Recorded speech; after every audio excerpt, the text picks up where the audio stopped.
Hello, Wendy B. King here, just letting you know that the videos that I'm about to show you, I want to add a disclaimer.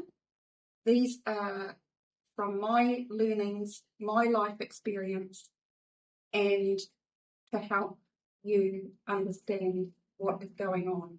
However, if you are feeling suicidal, if you're feeling that you're hopeless and you need help, these videos are for educational purposes only. You need to contact a specialist straight away. So please ring the emergency number in your area and seek help. Thank you. Hello my lovelies, Wendy B. King here again. This is video number 3 about living with the loss of our beloved child. And I've discussed the actual news of finding out about the death of our child, and I've also discussed what happens in the first month, sort of the first 6 months, the first year, how it really is a topsy-turvy time. And even after the first year, and I want to talk about this today, if I can help you in any way whatsoever, you are still going to feel very raw at times and feel like crying, and still maybe feeling resentment, anger, guilt, a lot of emotions, okay, a lot of emotions, and some of you may even be bearing those emotions. And all I can say is I feel you, I see you, and I understand. I want to still let you know that if I knew what I knew about how we can see our life without our loved one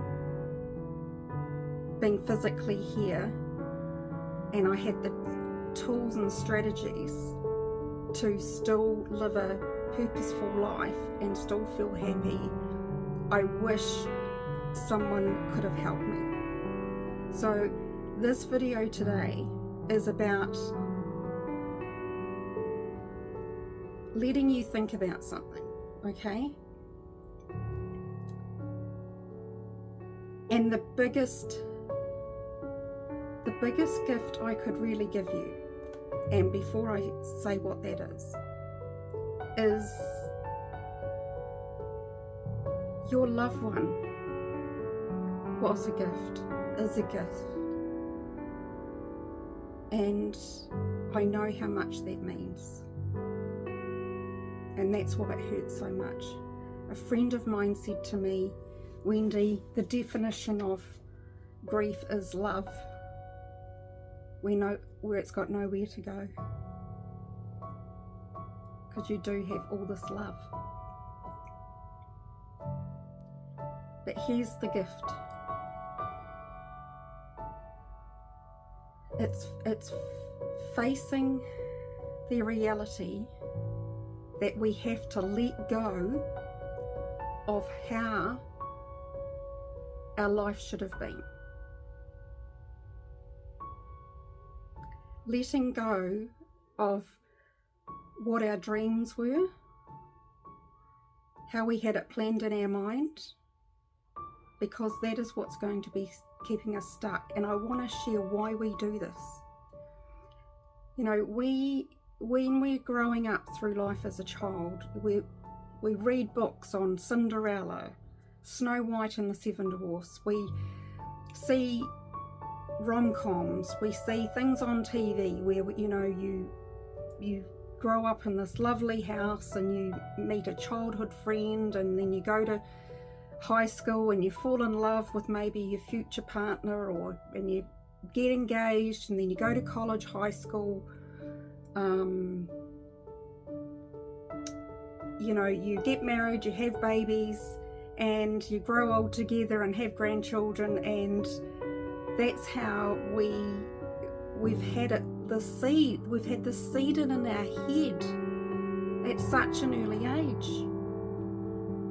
And so when things don't turn out, whether we end up having an amazing career, and then we lose our job, or we base our life on getting married and it lasting forever and it doesn't, we feel like we're going to fall apart and everything feels hopeless.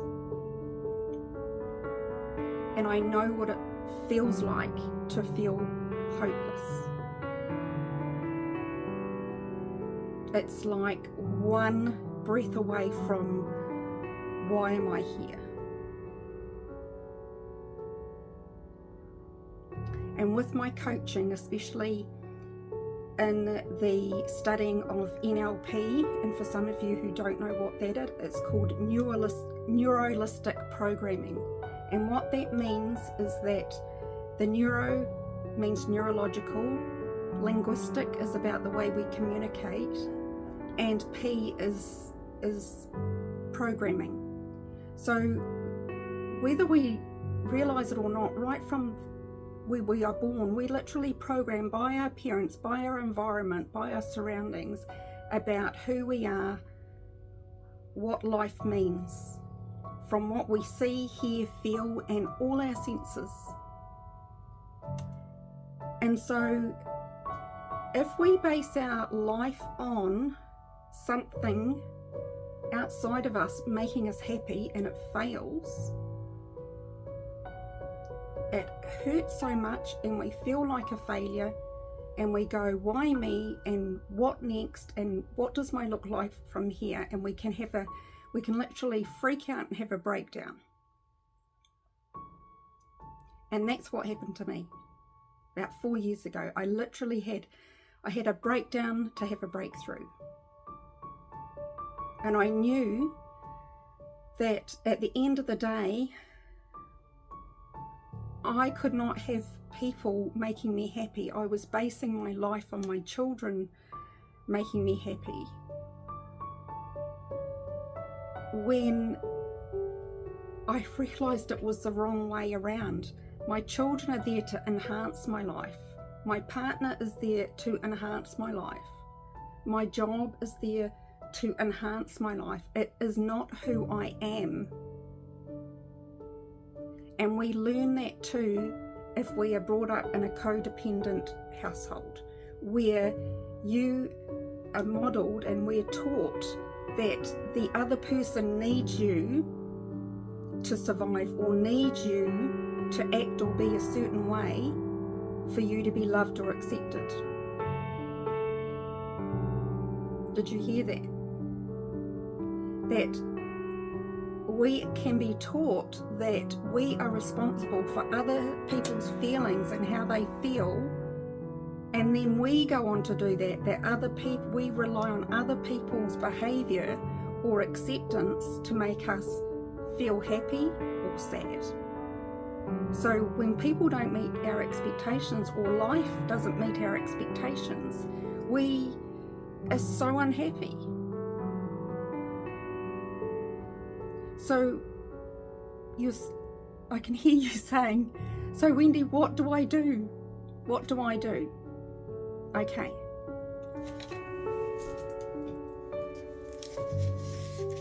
Step by step.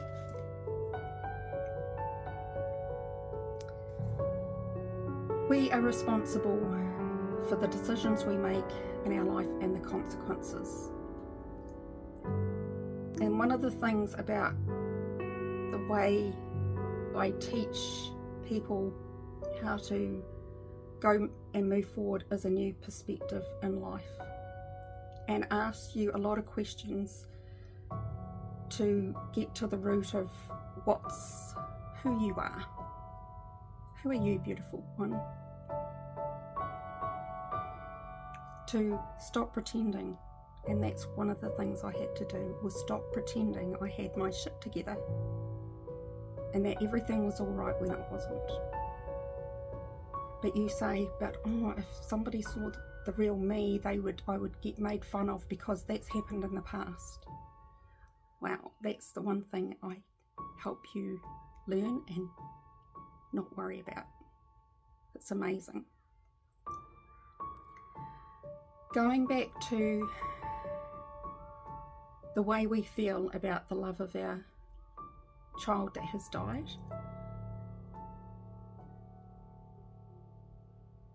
My mantra before, just after Emma died, and when I was writing my book, it was, the worst part wasn't losing you, the worst part was living without you. I didn't know how to, because I had based unconsciously, I had based my happiness on her, that having her would be my life and I wouldn't need anything or anyone else. I needed something outside of me to fulfill me, rather than having something within me that I could find inner joy with. And when I was going through the editing stage, there was like 4 editing steps to my manuscript. All of a sudden it came to me about why I was writing the book and what I wanted to share with you guys. And it came down to this simple, my new mantra, which is, I am living for you, not dying because of you. I am living for you, not dying because of you. Because I don't know what you're thinking or feeling right at this moment, but imagine this, and I don't know if you believe in God or believe that you're going to go to heaven or believe in an afterlife, but imagine if you died and you met up with your loved one and they said to you, Mama, Dada, I've been watching, and why is it that you threw your life away? Why didn't you celebrate me while you were alive? Why didn't you try this? Why didn't you do this? Why didn't you make the best of your life while you had a life? So I could see that you could still live in happiness and that you could show me what it meant to be truly alive and how to be resilient and how to show the person that you really are inside. Yes, to cry and grieve me and love me, but love me by existing, by getting on and living life, not getting through and surviving. How would you feel?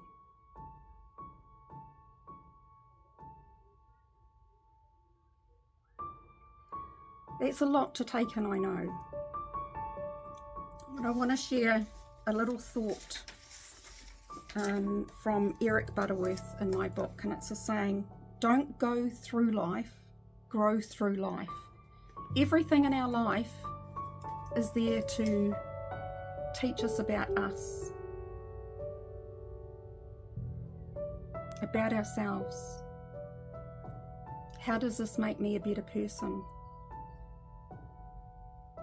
If I never lost my Emma, I wouldn't know half the people I know now, and the amount of people that I've literally changed their life.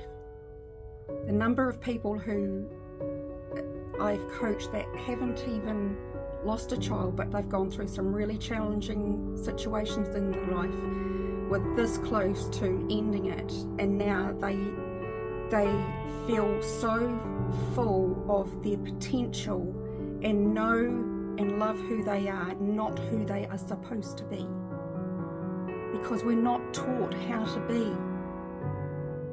We're taught who can we imitate, who can we aspire to, and then we're told because, you know, they've got a great career or they've made lots of money, so they've got all this adoration, you know, don't you want somebody to look up to you?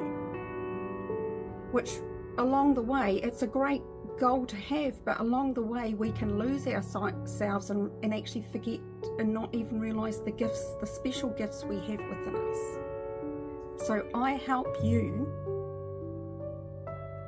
find the special gifts that you have, because you all have one.